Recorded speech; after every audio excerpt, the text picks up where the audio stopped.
The hospital morgue was supposed to be the quietest place in the building, a sterile sanctuary where the dead could be processed in peace. But for Ben, the night shift worker, it was anything but calm. He had always heard the storiest whispers among staff about strange occurrences and eerie sightings. Tonight, he would discover the truth. Ben started his shift as usual, double-checking the list of bodies and ensuring everything was in order. The room was dimly lit, with only the hum of fluorescent lights and the occasional drip of a leaky faucet breaking the silence. He turned on the overhead lights and began his routine, determined to finish quickly and head home. As the night wore on, Ben noticed something unusual. The temperature in the morgue seemed to drop suddenly, and a chill crept through the room. He shrugged it off as a draft from the old ventilation system. But as he moved from one freezer to another, he couldn't shake the feeling of being watched. His unease grew when he heard soft rustling sounds from the drawers, like a whisper of movement. Each time he investigated, he found nothing out of place. The bodies were where they should be, but the feeling of eyes upon him never faded. Then, the lights flickered. Ben glanced up and saw shadows moving on the walls, not the kind cast by light but dark. Shifting forms that seemed to stretch and contract unnaturally.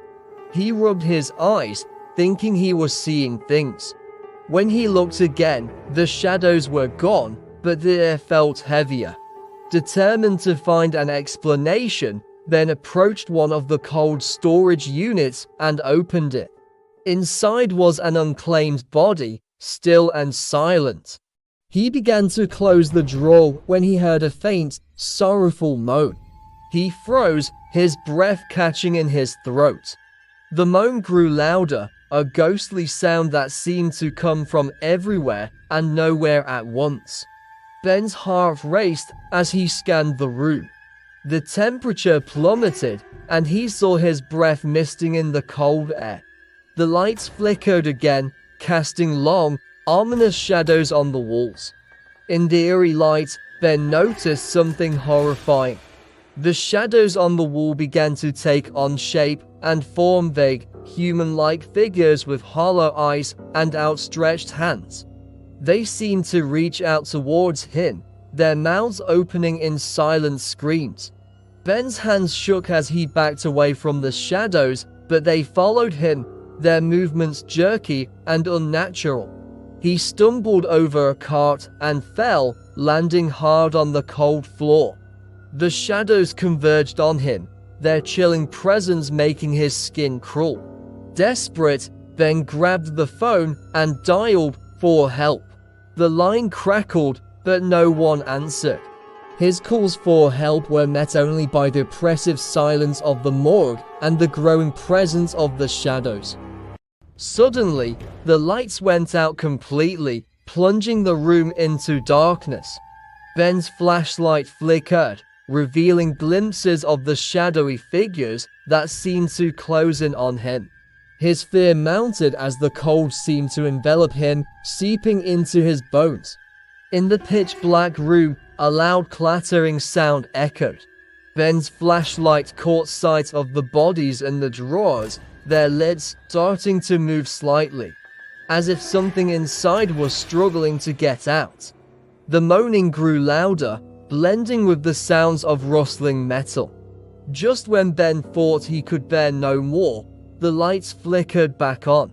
The shadows vanished, and the room returned to its usual eerie calm. Ben lay on the floor, panting heavily, his face pale with terror. The drawers were closed tightly, the bodies inside seemingly at rest.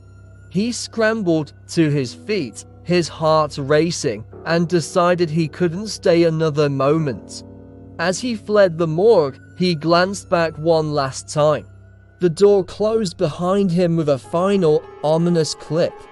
The next morning, the staff found Ben huddled in the break room, his face ashen.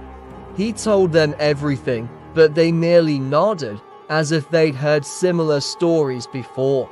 They assured him that it was just the stress of the job, but Ben knew better.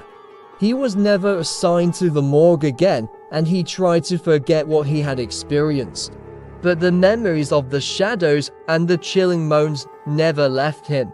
He knew the morgue's silence was just a facade. The spirits of the unclaimed dead were restless, their shadows wandering the cold, dark room, waiting for someone to acknowledge their presence. As he moved on with his life, Ben often wondered about the shadows that had watched him that night. He realized that the morgue's true horror wasn't just in the eerie silence, but in the restless souls that refused to rest, their watchful eyes always waiting for the next visitor to glimpse their sorrowful plight. For Omini, the night shift at St. Luke's Hospital was typically uneventful.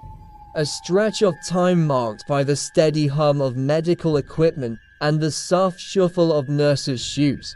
But every now and then, something would disrupt the routine, filling the air with an unsettling tension. Tonight was one of those nights.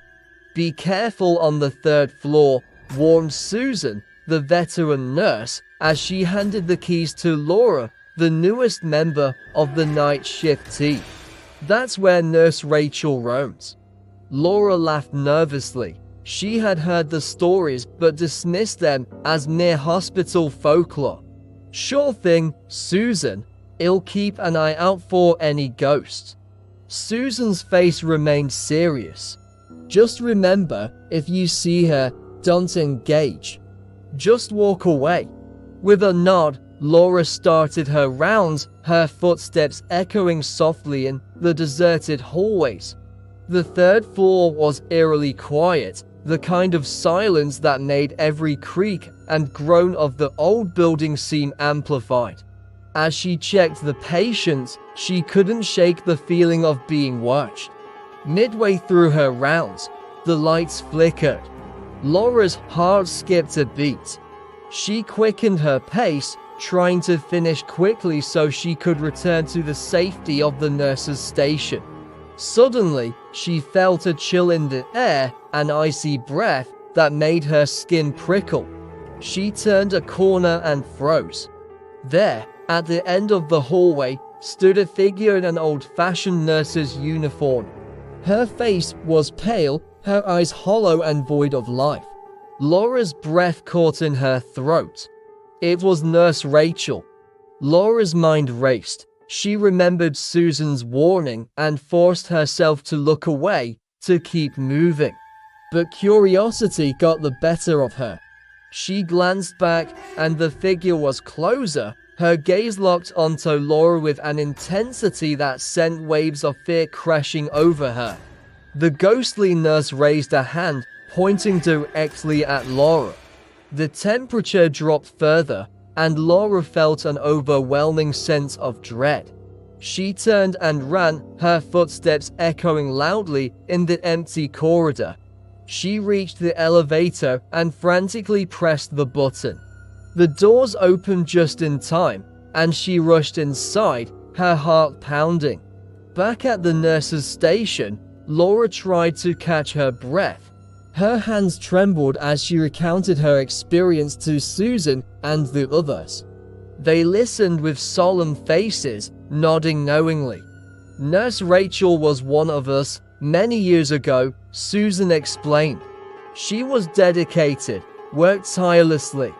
But one night, a terrible mistake led to the death of a patient.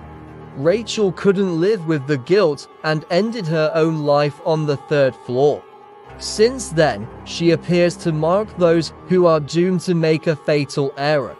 Laura shivered, the cold from the encounter still lingering on her skin. She couldn't shake the feeling that she had been marked, that the ghostly nurse had chosen her. Her colleagues tried to reassure her, but the fear had taken root deep in her heart. Over the next few nights, strange things began to happen. Laura's equipment would malfunction inexplicably, charts would go missing, and she constantly felt the weight of unseen eyes on her. Her nerves frayed and her work began to suffer. One night, as she was double-checking medication dosages, the lights flickered again. The air grew cold and a sense of foreboding settled over her. She turned slowly, and there was Nurse Rachel, standing just a few feet away, her spectral form almost translucent. Laura's pulse quickened. She knew she couldn't keep running. Gathering her courage, she spoke, her voice trembling. "What do you want from me?" Nurse Rachel's expression softened, a look of sorrow in her eyes. She pointed to the medication chart on the desk. Laura looked down and realized she had made a mistake in the dosage. A mistake that could have been fatal. Tears welled up in Laura's eyes as she corrected the error. When she looked up, the ghostly nurse was gone. The room felt warmer, the oppressive weight lifting slightly.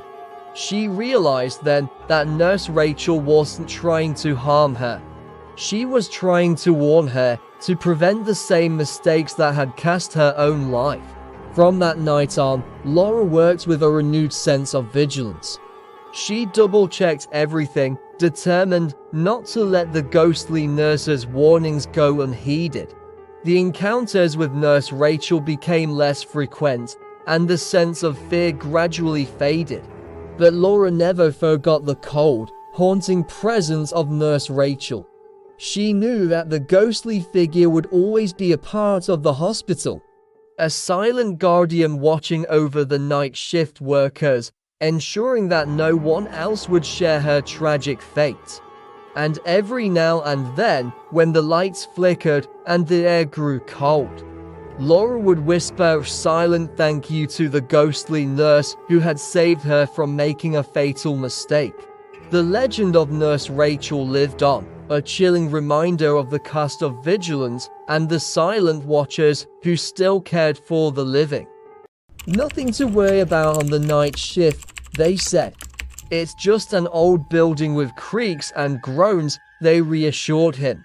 But Jack, the new security guard at the abandoned Wingate Hospital, soon discovered that his nighttime duties would be anything but ordinary. Jack started his shift at midnight, the silence of the empty corridors only broken by the occasional rustle of old papers and the distant hum of outdated machinery. Wingate had been closed for years, but his job was to ensure that no trespassers or vandals broke in. The place had a reputation for being haunted, but Jack dismissed those stories as nothing more than urban legends. He began his rounds, flashlight in hand, checking doors and windows to make sure everything was secure. It was during one of these patrols that he encountered the corridor. At first glance, it was just like any other hallway in the hospital, dimly lit and lined with doors that led to various rooms. But as Jack walked down this particular corridor, something felt off.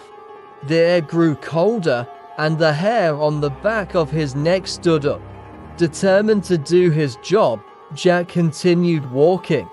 The corridor seemed to stretch endlessly before him, each step echoing back in a way that made him uneasy.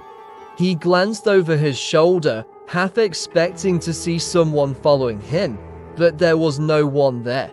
After what felt like an eternity, Jack realized he wasn't getting anywhere. He turned around to go back the way he came, but the starting point was nowhere in sight. Panic set in. He quickened his pace, but no matter how fast he walked, he couldn't escape the corridor. That's when he heard its sound of footsteps echoing behind him. They were slow and deliberate, matching his own steps perfectly. Jack stopped, and the footsteps stopped too. He took a deep breath and started walking again. The footsteps resumed. His heart pounded in his chest. He turned around swiftly, shining his flashlight into the darkness, but saw nothing. The corridor remained empty. Yet the feeling of being watched persisted. an oppressive presence that seemed to press down on him from all sides. Desperate to find a way out, Jack broke into a run. The footsteps behind him quickened, their pace matching his. He ran until his legs burned and his lungs screamed for air, but the corridor stretched endlessly ahead. It was as if he was trapped in a loop, doomed to walk this path forever. Suddenly, the corridor changed. The walls began to narrow, and the ceiling seemed to lower. Jack felt as though the hospital itself was closing in on him. He stumbled to a stop, gasping for breath, and leaned against the wall, his mind racing with fear and confusion. As he stood there, trying to catch his breath, the footsteps grew louder, closer. Jack's flashlight flickered and died, plunging him into darkness. He fumbled with it, trying to get it to work, but it was useless. The footsteps were right behind him now, an eerie rhythm that sent chills down his spine. Jack squeezed his eyes shut, bracing himself for whatever was coming. But instead of an attack, there was a whisper, a soft, breathy voice that seemed to come from all around him. "Leave this place." He opened his eyes and the corridor was gone. He was back at the starting point, standing in the main lobby of the hospital. The air was warmer, the oppressive feeling lifted. He looked around, disoriented and shaken. Jack checked his watch. Only minutes had passed, though it felt like hours. He made his way to the security office and sat down, trying to make sense of what had just happened. He knew he couldn't have imagined it. The fear and the footsteps were too real. The next morning, Jack spoke to one of the older security guards, a man named George who had worked at Wingate for decades before its closure. George listened quietly as Jack recounted his experience, his expression grim. "You're not the first to encounter the endless corridor," George said when Jack finished. "Back when the hospital was operational, patients and staff alike reported getting lost in that hallway. They'd hear footsteps, see shadows. Some even claimed to have seen figures in the darkness. We called it the endless corridor, but no one knew why it existed or what caused it." Jack felt a cold shiver run down his spine. Why didn't anyone do anything about it? George shook his head. "We tried, but it's like the hospital itself has a mind of its own. Some places just can't be explained, Jack. They're beyond our understanding." Jack nodded, a sense of unease settling over him. He knew he'd never forget the terror of the endless corridor and the sound of those footsteps echoing behind him. From that night on, he made sure to avoid that part of the hospital during his rounds. But the memory lingered, a haunting reminder of the mysteries that lay hidden within the old walls of Wingate Hospital. And every now and then, when the building was at its quietest, Jack thought he could hear the faint echo of footsteps. A chilling reminder that the endless corridor was still there, waiting for its next traveler. Thanks for joining us on this spine-chilling journey into the unknown. If you enjoyed these eerie tales and spine-tingling stories, don't forget to hit the like button, subscribe, and ring the notification bell so you never miss an episode. Have your own creepy experiences or know a legend that needs to be told? Drop them in the comments or send us a message. And remember, the world is full of mysteries waiting to be uncovered. Stay curious, stay cautious, and until next time, keep your lights on and your eyes open. Sweet nightmares.